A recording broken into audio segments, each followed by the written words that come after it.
केवट आना, और कहीं तुम्हारे मरम में जाना। गोस्वामी तुलसीदास जी महाराज के शब्दों के विषय में माताओं ध्यान दीजिएगा। शब्द क्या कह रहे हैं कि मांगी नाव, राम जी नाव मांग रहे हैं, और केवट ना आना, केवट मना कर रहा है, नो नहीं आऊंगा, मैं आपको अपनी नाव में नहीं बिठा लूंगा, केवट मना कर रहे हैं। या फिर गोस्वामी तुलसीदास जी महाराज लिख रहे हैं कि मांगी नाव ना केवट आना। राम जी ने अभी तक नाव नहीं मांगी, राम जी केवल जाकर के गंगा किनारे खड़े हुए हैं और केवट आ गया। शब्द वही चौपाई कह रही है, मांगी नाव ना, अगर इस तरफ ले लो, राम जी ने अभी तक नाव नहीं मांगी, फिर भी केवट आना, फिर भी केवट। अच्छा देखो आजकल क्यों बाबूजी घाटों पर अगर अपन जाते भी हैं गंगा जी में, तो अपने पहुंचते ही अपने आप केवट पूछने लगते हैं, क्यों हमारी नाव में चलोगे क्या? हो सकता है यही हुआ हो, राम जी जाकर के गंगा किनारे खड़े हुए और मांगी नाव ना, पर केवट आ गया महाराज। अनेक संतों के अलग अलग मत हैं कि मांगी नाव न केवट आना। राम जी ने नाव मांगी लेकिन केवट नहीं आ रहा। हमारे माताओं राम जी से मना कर रहा है कि नहीं प्रभु, मैं आपको नाव में नहीं बिठा सकता। केवट जानता है राम जी को, राम जी के विषय में सुन रखा है कि अयोध्या के राजा हैं, पूरी बात को जानता है कि राम जी कौन है, राघवेंद्र सरकार कौन है, तभी तो कह रहा है मांगी नाव न केवट आना। और क्या जानता है कि कहीं तुम्हारे मरम में जाना। लक्ष्मण जी महाराज ने जैसे ही शब्दों को सुना कि कहीं तुम्हारे मरम में जाना, एक बगैर पढ़ा लिखा इंसान केवट कह रहा है कि नहीं मैं आपको अपनी नाव में नहीं बिठा लूंगा, मैं आपके मरम को जानता हूं। लक्ष्मण जी कह रहे हैं महाराज कि जिन राम जी के मरम को जानने के लिए बड़े बड़े तत्वदर्शी जिनके मरम को नहीं जान पाए, और तू अनपढ़ केवट, तू राम जी के मरम को जानता है। सोचने वाली बात है बाबूजी।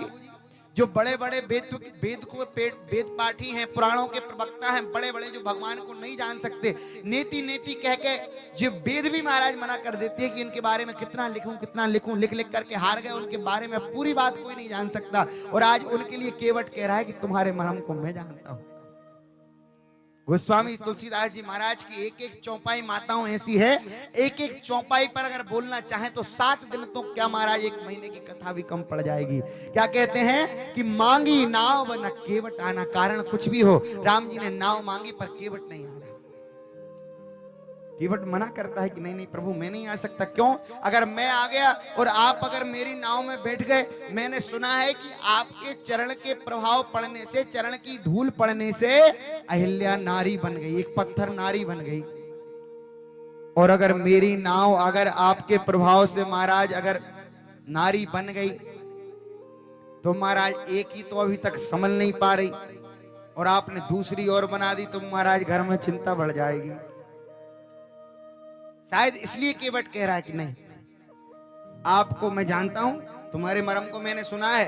अहिल्या के आपके चरण के प्रभाव से पत्थर नारी बन गई थी, और अगर मेरी नाव, मेरी तुम्हारा दिनचर्या, मेरे कमाने का खाने का एक ही उपाय है मेरी नाव, और आपके चरणों के प्रभाव से अगर महाराज वह नाव अगर स्त्री बन गई, माता महिला बन गई, तो ये केवट कह रहा है कि नहीं नहीं प्रभु मैं आपको नाव में नहीं बिठा सकता।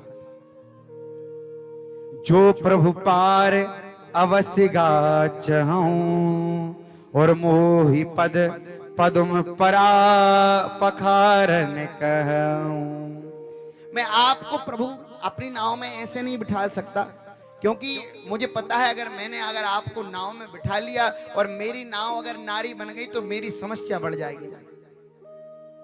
मुझे आपके बैठने से कोई समस्या नहीं है, मुझे आपके चरणों के नीचे जो धूल लगी रहती है उससे बड़ी समस्या है। मैंने सुना है कि उस धूल के प्रभाव से ही पत्थर भी नारी बन जाता है।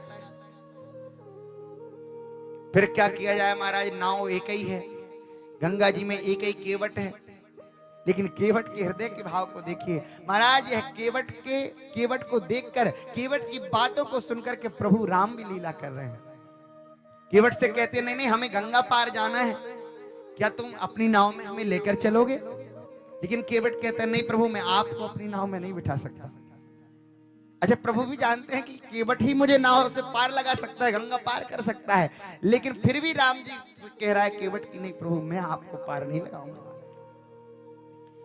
बड़े बड़े संत ऊपर से देवी देवता गण देख रहे हैं कि भला ये केवट राम जिसके घर में आ जावे उसका घर धन्य हो जाता है। व्यक्ति चाहता है कि एक बार राम मेरे घर में चरण पड़ जाएं। माता सबरी इंतजार कर रही है, एक बार मेरी कुटिया में राम आ जाएं, करती है। और माताओं, हम सभी ने भी खूब इंतजार किया है कि राम लला सरकार हमारे अयोध्या में विराजमान हो जाए। और आज निश्चित रूप से माताओं, हमारी वाली जो पीढ़ी है यह बहुत बड़ी बड़भागी है, जिन्होंने अपनी आंखों से रामलला सरकार के राज्याभिषेक को देखा, जिन्होंने अपने हृदय से, अपने हाथों से, अपनी आंखों से और महाराज अपने जीवन में रामलला सरकार को विराजित होते हुए देखा। माता सबरी भी वहां इंतजार कर रही है। उसके हृदय की भावना को भी जरा देखते चले, कैसे इंतजार कर रही है। अरे रामा रामा रटते रटते बीती रे रघुकुल नंदन कब आएंगे, भिलनी की झोपड़िया रामा